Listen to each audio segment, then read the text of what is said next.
محمد رسول الله والذين معه أشداء على الكفار رحماء بينهم تراهم ركعا سجدا يبتغون فضلا من الله ورضوانا سيماهم في وجوههم من أثر السجود ذلك مثلهم في التوراة ومثلهم في الإنجيل আল্লাহ তাআলা প্রথম নম্বর গুণ বর্ণনা করলেন তোমার যেই সাহাবারা রয়েছে তারা কাফেরদের প্রতি অনেক বেশি কঠোর। জোরে বলেন সুবহানাল্লাহ। তাহলে সাহাবীদের এক নম্বর গুণ হলো তারা কাফেরদের প্রতি অনেক বেশি কঠোর। তারা কোনো ক্রমেই দিন ইসলামকে কম্প্রোমাইজ করে দিনকে ছোট করেন। আরো জোরে বলেন ছোট করেন। যদিও আমাদের দেশে অনেক সময় বিভিন্ন সময় যুগে যুগে অনেক মানুষ নিজের ক্ষমতাকে টিকিয়ে রাখার জন্য দিনকে ছোট করেছেন, ক্ষমতাকে বড় করে দিয়েছেন। এগুলো বোঝানোর জন্য আমি একটা ছোট্ট উদাহরণ পেশ করতে চাই সংক্ষিপ্ত সময়ের মধ্যে। যেই উদাহরণটার মধ্যে অনেক কিছু জানার আছে, যদি আমরা জ্ঞানী হই তাহলে উদাহরণটা আমাদের জন্য কাজে লাগবে, আর যদি আমরা জ্ঞানী না হই তাহলে উদাহরণটা আমাদের জন্য কাজে লাগবে না। উদাহরণটা হলো এরকম, এই গল্পের মূল কথা হলো, এই গল্পের হেডলাইন হইল ভালো লাগে না। জোরে বলেন গল্পের হেডলাইন কি? ভালো লাগে না, কোনো কিছুই তার ভালো লাগে না। এক দেশে এক রূপসী কন্যা ছিল, অনেক সুনামধন্য পরিবারের, বিশাল এক পরিবার। ওই দেশের সুজলা সুফলা শস্য শ্যামলা, মাটি ঘাটি যা আছে সব যেন সোনার দামে দাম। কিন্তু এই দেশটা বিজয় অর্জন করতে পারে নাই, পরাধীন।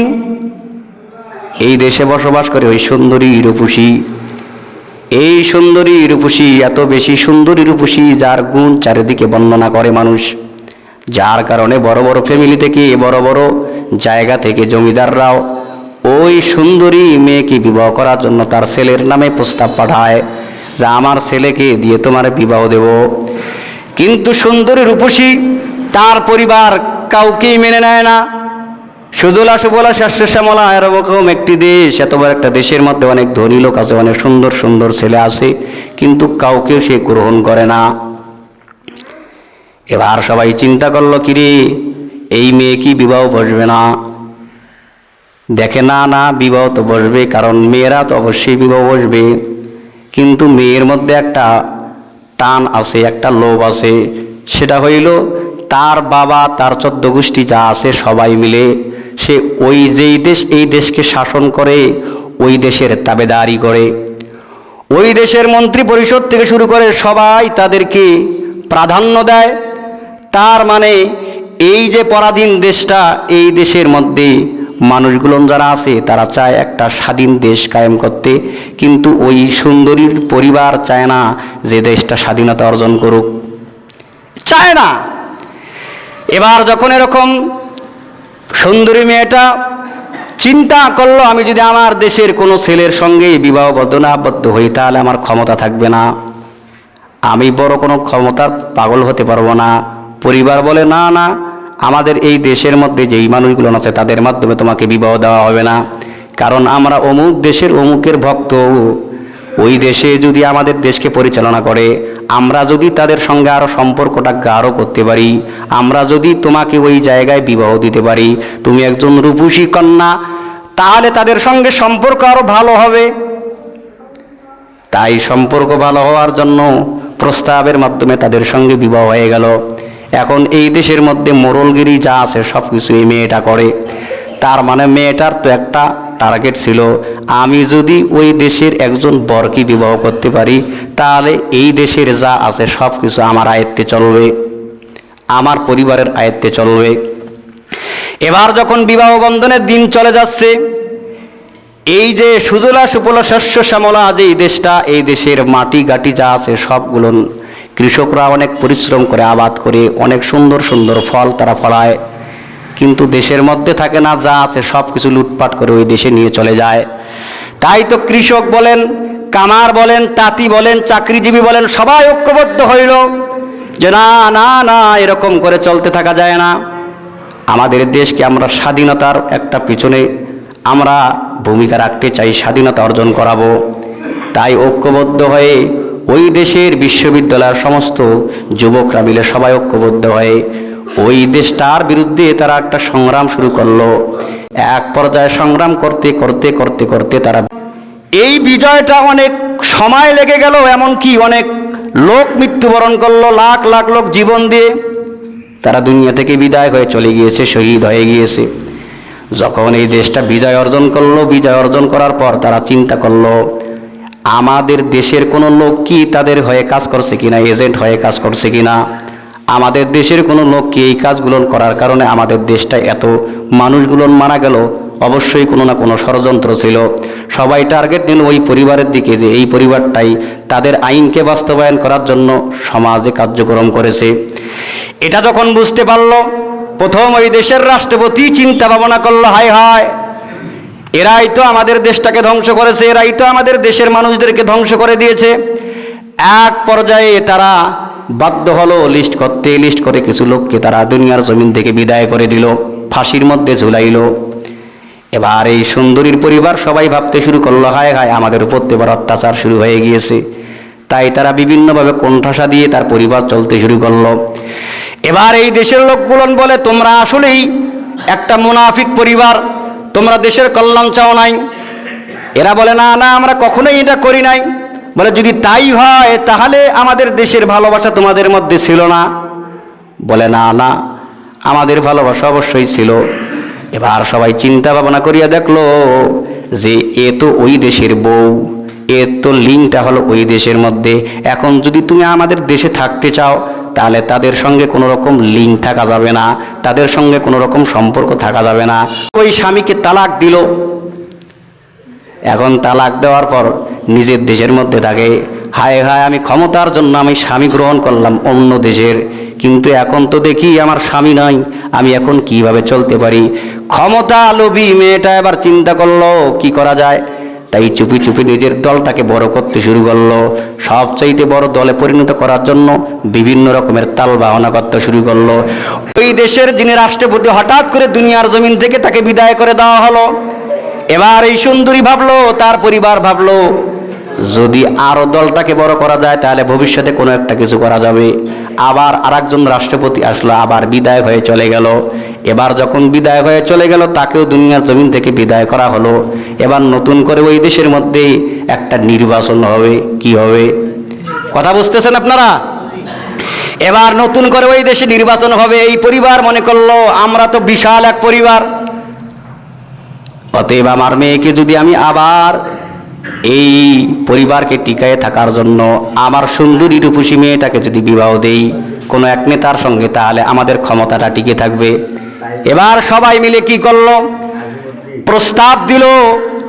ওই দেশের যখন নির্বাচন চলে আসে, নির্বাচনের একজন মন্ত্রীকে প্রস্তাব দিল বা একজন নেতাকে প্রস্তাব দিল, আমার একটা সুন্দরী রূপসী মেয়ে আছে, যদি তোমরা গ্রহণ করো তাহলে আমার এই মেয়ে যদি তোমার সঙ্গে বিবাহ বন্ধনে আবদ্ধ হয় তাহলে আমরা পুরো পরিবার তোমার হয়ে কাজ করব, তোমাকে আমরা ভোট দেব, তোমাকে আমরা নির্বাচিত করব। এবার ওই নেতা ভাবলো, কথা ঠিক, যদি আমি ওকে গ্রহণ করি, বিবাহ করি, তাহলে আশা করা যায় যা ভোট আছে, যা কিছু আছে, সব কিছু আমার বাক্সের মধ্যে পড়বে।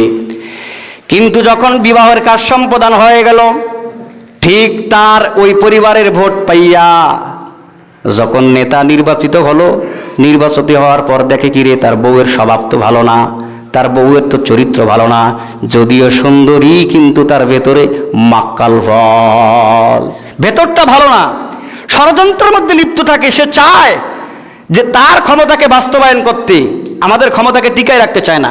এখন এই স্বামী চিন্তা ভাবনা করে তাকেও তালাক দিল। এই সুন্দরী ভাবলো, হায় হায়, কি অবস্থা, আমাকে তালাক দিল, কেমন হয়ে যায়। 5 বছর পর তালাক দিলে এবার চিন্তা করলো যে এই স্বামী তো আমাকে তালাক দিচ্ছে, আবার নতুন করে আর এক স্বামী ধরতে হবে। এবার সুন্দরী চিন্তা করলো কাকে ধরা যায়। আবার নতুন করে নির্বাচন যখন চলে আসলো, আর এক নেতার সঙ্গে সে বিবাহ বসে, যে নেতারা, আমার দলটা কিন্তু বড়, আমাকে যদি গ্রহণ করো তাহলে আশা রাখা যায় ভবিষ্যতে আগের মন্ত্রীকে যেভাবে নিয়ে এসেছি ঠিক তোমাদেরকে তেমনইভাবে মন্ত্রী বানিয়ে দেব। আবার বিবাহ বন্ধনে আবদ্ধ। ঠিক তো কথা নেতাই বোঝে যে ঠিক রূপসী কন্যাকে যদি বিবাহ করা যায়, তার দলটা অনেক বড়, আমার দলের মধ্যে যদি লিপ্ত হয়ে যায় তা আমি আবার প্রধানমন্ত্রী হতে পারো। ঠিক তাই হলো, প্রধানমন্ত্রী হয়ে গেল। কিন্তু প্রধানমন্ত্রী হওয়ার পর সেও দেখলো কিরে আমার বউয়ের তো স্বভাব চরিত্র ভালো না, এ তো দেখি নিজের দলকে বড় করার জন্য, নিজের ক্ষমতাকে টিকায় রাখার জন্য সে কাজ করে না, একেও তালাক দিল। এক তালাক পাইল বিদেশ থেকে, দ্বিতীয় তালাক পাইল দেশের একজন প্রধানমন্ত্রীর কাছে, তৃতীয় তালাক পাইল নিজের আবার আর একজনের কাছ থেকে। এবার চতুর্থ বিবাহ বলবে, কার সঙ্গে বসা যায়? চিন্তা ভাবনা করে আবার দ্বিতীয় স্বামীর কাছে ইদ্যত পালন করে বিবাহ বসলো। ইদ্যত পালন করার পর দ্বিতীয় স্বামী আর ক্ষমতায় আসলো না। তার বিরুদ্ধে যেই ক্ষমতার মধ্যে মানুষের কাছে ভোটগুলো চেয়েছে সে বিজয় অর্জন করেছে। এখন ওই দ্বিতীয় তৃতীয় নম্বর স্বামী দেখতে পারলো, হায় হায়, কাজটা যদি আমি আমার ক্ষমতাকে টিকায় রাখতে চাই তাহলে এই যে সুন্দরী রূপসী মেয়ে যেই কাজগুলো করতেছে তাকে আগে ধ্বংস করতে হবে। এখন ধ্বংস করার জন্য তার পরিবারের মধ্যে যারা বড় ধরনের অপরাধী ছিল তাদেরকে ধরে ধরে সে ফাঁসির মধ্যে ঝুলে, এমনকি যারা অপরাধী নয় তাদেরকেও ফাঁসির মধ্যে ঝুলানো হলো। এবার এই সুন্দরী মেয়ে চিন্তা করলো, আমি একজন তালাকপ্রাপ্ত মহিলা, আমাকে যদি ক্ষমতা নিতে হয় তাহলে তো অবশ্যই আরো ভালো কিছু করতে হবে, এরকম করে চলা যায় না। তাই এবার চিন্তা করলো, যদি আমাকে এবার বিবাহ বসতে হয়, হয়তো সাধারণ জেনারেল মানুষ, দুনিয়াবি মানুষ আমাকে বুঝে না, আমার চরিত্র বুঝতে পেরে আমাকে ডিলেট করে দেয়। এবার যদি আমি একজন হুজুরের সঙ্গে বিবাহ বসতে পারি তাহলে আশা রাখা যায় হুজুর আমাকে তালাক দিবে না। কথাটা বুঝতে পারছেন আপনারা? হুজুর হয়তো আমাকে তালাক দিবে না। এবার চিন্তা ভাবনা করে হুজুরকে প্রস্তাব দিল, হুজুর আমার দলটা বিশাল একটা দল, আমার দলের ভিতরে অনেক লোক আছে, আপনি যদি আমাকে আমার প্রস্তাবগুলো মেনে নেন তাহলে আমি আপনাকে বিবাহ বন্ধনে আবদ্ধ করব। হুজুর চিন্তা করলো, হায় হায়, তালাকপ্রাপ্ত একজন মহিলা, তাকে যদি আমি বিবাহ করি তাহলে অনেক নেকের ভাগিদার হব, আর তারও ভোট অনেক আছে, যেহেতু সেও চায় যে সমাজের মধ্যে একটা ভালো কিছু প্রতিষ্ঠিত করতে, কিন্তু আমিও তো ওটাই চাই, ঠিক আছে আমি তোমাকে স্ত্রী হিসেবে গ্রহণ করলাম। এবার স্ত্রী হিসেবে যখন গ্রহণ করে কিছুদিনের সংসার চলতেছে, দেখে যে না, এর তো স্বভাব চরিত্র আগের মতোই, আগের স্বামীরা যে কারণে তালাক দিল হয়তোবা আমাকেও সেই কারণে তালাক দিতে হবে। এক পর্যায়ে ওই মেয়ে লোকটা সুন্দরী ব্যবহার দেখাইতে পারে নাই, তার চরিত্র প্রথম অবস্থায় যখন ফাঁস হয়ে গেল তাকেও তালাক দিল। কয় তালাক হয়ে গেল? 4 তালাক। কয় তালাক? কিন্তু 4 তালাক পাওয়ার পর তার স্বভাব চরিত্র কি হয় নাই? ভালো। সমাজের মধ্যে এরকম কিছু লোক আছে যাদের চরিত্রগুলো ভালো হয় না, মুনাফিকি করে, যার কারণে এই দেশের মধ্যে ইসলাম প্রতিষ্ঠিত হয় না। অতএব যতদিন পর্যন্ত এই দেশের মধ্যে মুনাফিকি বন্ধ না হবে ততদিন পর্যন্ত ইসলাম প্রতিষ্ঠিত হবে না। কথা বলেন ঠিক কিনা? অতএব সাহাবায়ে কেরামদের যেই আচার বিধি আচরণ আল্লাহ পাক সুন্দরভাবে বর্ণনা করেছেন, আসাদ্দু আলাল কুফার, তারা কাফেরদের বিরুদ্ধে কঠোর, তারা কোনোভাবেই তাদের সঙ্গে কম্প্রোমাইজ করবে না। তারা দিনকে প্রতিষ্ঠিত করার নামে তারা বলবে না যে আমরা শরীয়ত আইনকে বিশ্বাস করি না, শরীয়ত আইনকে কায়েম করব না, এরকম কোনো কথা মানুষের সামনে বলে আবার মোরলগিরি করবে, এরকম তারা কখনোই বিশ্বাস করবেন। এটা সাহাবাদের নমুনা নয়, সাহাবায়ে কেরামদের সেই গুণের সঙ্গে মিলে যায় না।